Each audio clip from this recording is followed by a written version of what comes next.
Assalamualaikum warahmatullahi wabarakatuh. Salam dan sukses untuk kita semua.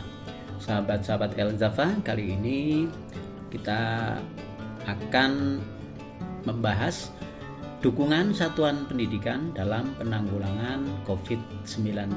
Ini dimaksudkan untuk pembelajaran atau KBM yang bisa dilaksanakan selama masa siaga COVID-19. Ini kita mulai dari awal.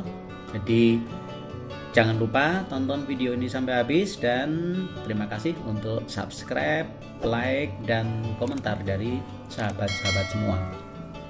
Kita mulai saja. Dukungan satuan pendidikan dalam penanggulangan COVID-19. Ini sebagai contoh adalah dari Kabupaten Wonosobo. Kegiatan sekolah selama pandemi COVID-19 ya. Pandemi sedang berlangsung, kita belum tahu kapan berakhir. Kebijakan belajar dan bekerja dari rumah diterapkan sampai dengan tanggal 13 April 2020 dan akan dievaluasi lebih lanjut. Dan ini sudah ada pemberitahuan bahwa untuk perpanjangan masa belajar di rumah adalah sampai tanggal 21 April.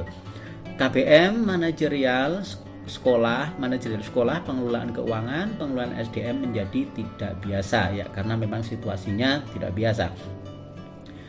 Dari atas, peserta didik tetap tinggal di rumah. Ini untuk peserta didik. Peserta didik belajar mandiri, tidak belajar kelompok. Peserta didik mengikuti evaluasi belajar dari rumah. Guru memberi tugas yang menyenangkan secara online atau disesuaikan dengan fasilitas yang dimiliki, WA, email, dan lain sebagainya. Guru menjawab pertanyaan, menerima dan mengoreksi hasil tugas. Guru memberi sosialisasi tentang pencegahan penyebaran COVID-19. Kemudian untuk kepala sekolah mengatur piket guru. Kepala sekolah, guru di daerah merah dapat bekerja dari rumah. Ini diatur KS dalam jamin keamanan aset, kebersihan sekolah, dan lain sebagainya. Bawahnya, kepala sekolah mengamankan keuangan dan sarpras. Kepala sekolah membimbing dan memfasilitasi dan mengendalikan guru dalam KBM dan evaluasi secara online. Kepala sekolah menjamin terlaksananya pelayanan publik. Kepala sekolah mengikuti instruksi dari Disdikpora. Kita lanjutkan. Pedoman berikutnya adalah sebagian pegawai bekerja dari rumah, pelayanan publik tetap harus berjalan. Koordinator wilayah atau Korwil Kecamatan Bidang Pendidikan memantau kepala sekolah dalam mengelola sekolah. Jumlah pegawai yang bekerja di kantor minimal 20%. Koordinator wilayah di Kecamatan Bidang Pendidikan setiap saat siap berkoordinasi secara online. Koordinator wilayah Kecamatan Bidang Pendidikan memastikan penerapan protokol mencegah penyebaran COVID-19. Koordinator wilayah Kecamatan Bidang Pendidikan melaporkan kondisi wilayah. Oke, kita lanjut ke halaman berikutnya. Dampak sosial ekonomi pandemi COVID-19. Untuk peserta didik tinggal di rumah sepanjang hari dalam waktu yang lama. Ya, ini efeknya adalah merasa jenuh, banyak makan juga, banyak kuota, kurang aktivitas.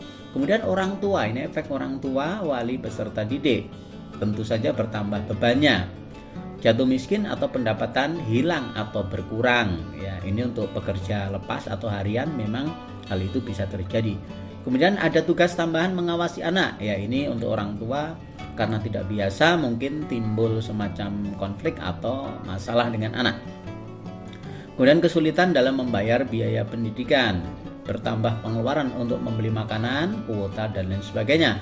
Kurang kemampuan dalam memberikan bimbingan. Oke, kita lanjutkan ke lembar berikutnya. Langkah yang harus ditempuh sekolah.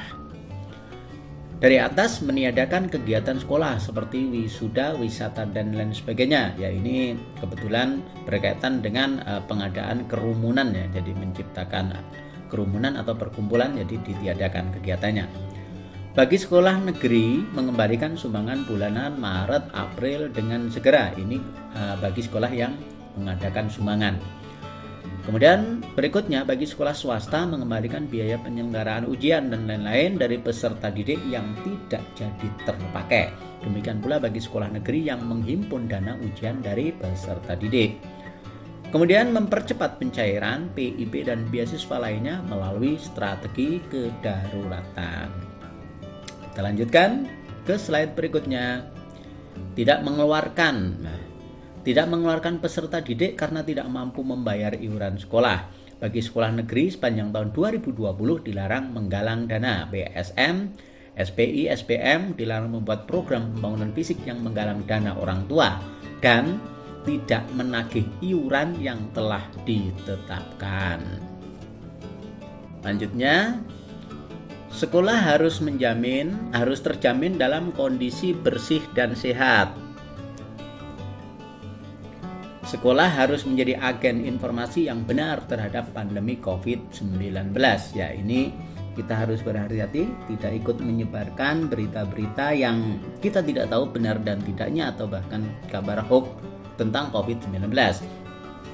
Sekolah harus menjadi sahabat peserta didik. Sekolah menjadi konselor bagi peserta didik, membangun relasi lebih humanis dengan orang tua atau wali. Lanjut ke slide berikutnya. Ketika pandemi COVID-19 semakin panjang, ini apa yang dilakukan oleh sekolah? Memformulasikan KBM daring. Ya, sekali lagi di sini adalah memakai daring atau online ya, dalam jaringan sebagai media untuk merangkul dan menumbuhkan kepedulian terhadap keselamatan sesama semakin tinggi, tidak berorientasi pada beban kurikulum. Ya, ini lebih fleksibel untuk materinya. Kemudian agen sosialisasi atau edukasi jalur pendidikan atau sekolah mengenai pencegahan penularan virus corona COVID-19, mendorong tumbuhnya jiwa korsa untuk penguatan solidaritas warga pendidikan, menguatkan relasi komunikasi dengan peserta didik, orang tua, wali, dan masyarakat, memberikan dukungan pada gugus tugas penanganan COVID-19. Jadikan sekolah sebagai sumber inspirasi, bukan sumber kecemasan. Lanjutkan, ini adalah ucapan terima kasih dari Dinas Pendidikan, Pemuda dan Olahraga. Ini contohnya adalah dari Kabupaten Wonosobo. Terima kasih, itu saja. Salam sukses untuk kita semua. Semoga wabah ini cepat berlalu. Assalamualaikum warahmatullahi wabarakatuh.